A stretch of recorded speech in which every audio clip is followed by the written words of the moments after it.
Hey everybody, I just wanted to let you know that this is going to be a spoiler-free video, as I'm not going to expose any major plot points to anyone who has not seen the original run of Twin Peaks, Fire Walk With Me, or The Return, but I will be showing clips from the show and discussing how it effectively captures what it's like to be stuck in a dream, less about the context of the actual Twin Peaks canon. Anyway, I just wanted to clear that up. Thank you, and enjoy the video.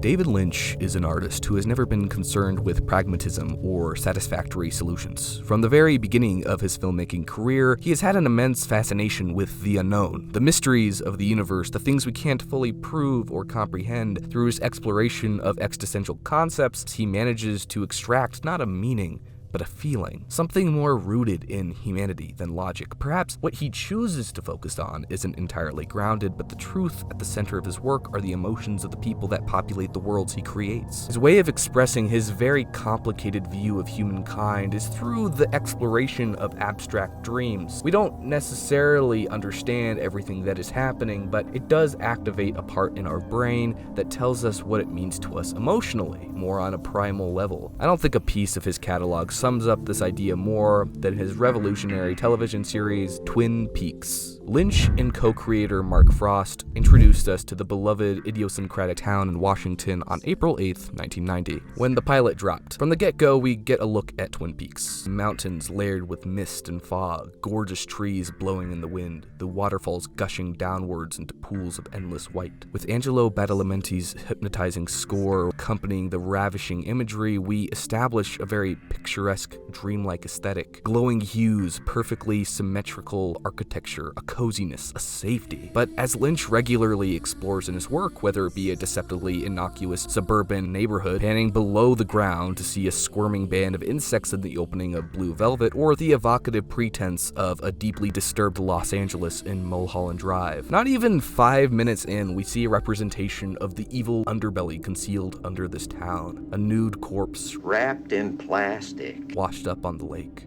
Her name?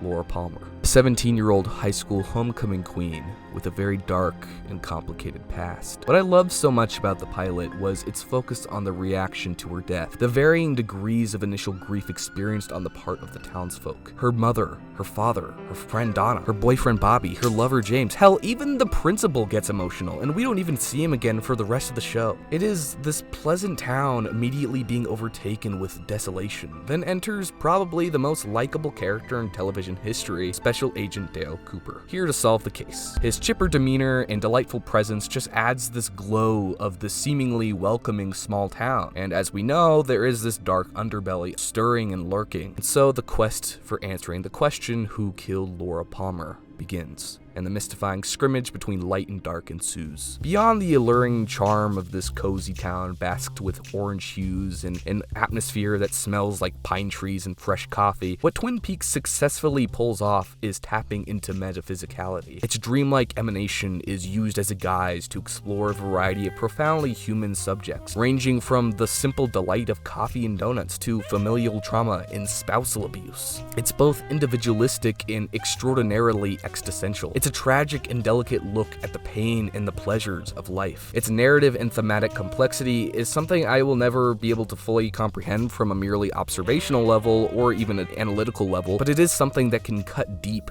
into my soul. And if I can feel something coming out of it, it's definitely done something right. See, Twin Peaks is a television show about television shows, yet it never feels cynical in its meta nature. Sure, it's a little silly in places, but there is a heart and a finesse here that really makes this stand out. It's genuine, it's sweet, but it's never going to sacrifice that for manipulative sentiment. Wherever there's good, evil will always follow. Laura Palmer is not treated like a victim of the weak, rather her death is felt throughout. The turmoil entrenched in this town is never going to depart. You know that people truly care about her and want justice for what happened, but that also leads to a variety of very complex reactions to what her death may mean to them.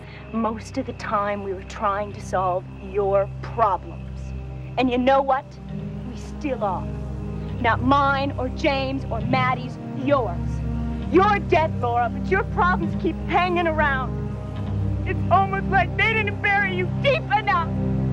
It's a beautiful work of art that showcases so many different facets of the human experience: grief, loss, pain, love, eroticism, life, death. There's such an enigmatic balance to be found in how it exhibits good and evil from a more nuanced perspective than what a lot of shows at the time were doing. In attempts to understanding what lies beyond, we must first understand what lies right beneath our feet, the animalistic compulsions of men and how that negatively impacts the people, specifically women, in their lives. The otherworldly nature of the Twin Peaks canon is an overwhelmingly sensory surfeit. The eye-scorching reds populating the red room with its alternating off-white and dark brown chevron floor pattern, the embroidered blue lighting, and don't get me started on that sound design. It can provide a satisfying warmth in one scene and then galvanize the senses, leading you to make your stomach churn in the next. Apparently David Lynch himself did all the sound design for The Return, and it really does add a whole new level of eeriness to the experience, and I really am grateful that he was able to kind of dabble in that area as well. So much life is manifested in the revolutionary auditory tricks at play here. Dale Cooper is somebody in touch with his intuition like nobody else around him. His dreams have a meaning, and he attempts to understand that meaning and apply it to his work. His multifaceted personality often conflicts with more narrow-minded individuals, but his instinctive nature repeatedly proves them wrong. This doesn't even feel like a conservative Reagan-era approach where it's clearly a metaphor for why we need to accept Christianity or something like that. It feels much more nuanced and elevated than that. As somebody who was raised in a household where I was told that spirituality could only be achieved and attained through obedience to organized religion, the organized religion that I grew up in, and having searching for more beyond what was instilled in me throughout my childhood, Twin Peaks is honestly something that expanded my worldview and struck a very personal chord with me. It's introduced me to a lot of incongruous ideas that perhaps there could be spirituality acting as a glue to hold this universe that is increasingly teetering to an inevitable annihilation together. Maybe intuition is a way to further understand the unknown, or maybe it's not. Who knows? I think what Lynch and Frost explore here is so elevated from anything I've seen before, and in its attempts to tackle the ambiguity of this feral universe we live in, we somehow trace it back to the humanity in our communities, the evil and the virtuous. Lynch never satiates here. He never spoon feeds. He doesn't give you conclusive answers to the audience's questions. He's always subverting expectations and kind of going in the ways you never expect, because his mind is just unpredictable like that, which as an audience member myself can be very frustrating at times, but I really would not have it any other way. It is something I'm really eternally grateful for. Sure, I don't understand it a lot of the time, especially once you get into The Return. Like, there's just full episodes where I have no idea what's happening, but that's not what matters. What matters is how I feel coming out of it, and I've experienced just about every emotion you can possibly imagine in one extensive long-form experience. It's reminiscent of a dream. It's discombobulating and formidable and elusive. It's not embedded in practicality or logic, but no matter what you may interpret from it, it does make you feel something. Whether it be Garland Briggs describing the profuse love he has for his son in the form of a dream, or maybe it's the immense terror Laura Palmer feels when she realizes her home is not the secure place she once thought it was. It's terrifying. It's scary. It really does tap into something that is so beyond us. It reveals to us all walks of life through both dreamlike and nightmarish lenses. It doesn't exactly exist within our world as we understand it, but it manages to find the quiet humanity swirling inside a pool of peculiarity. Twin Peaks is a personified dream, an intrinsically told story with abstractions representative of the human experience. It's straight up vibes, but with underlying meaning, and we will never see anything like this behemoth of a project ever again, so I think we should cherish the bustling emotionality stirring within David Lynch's magnum opus.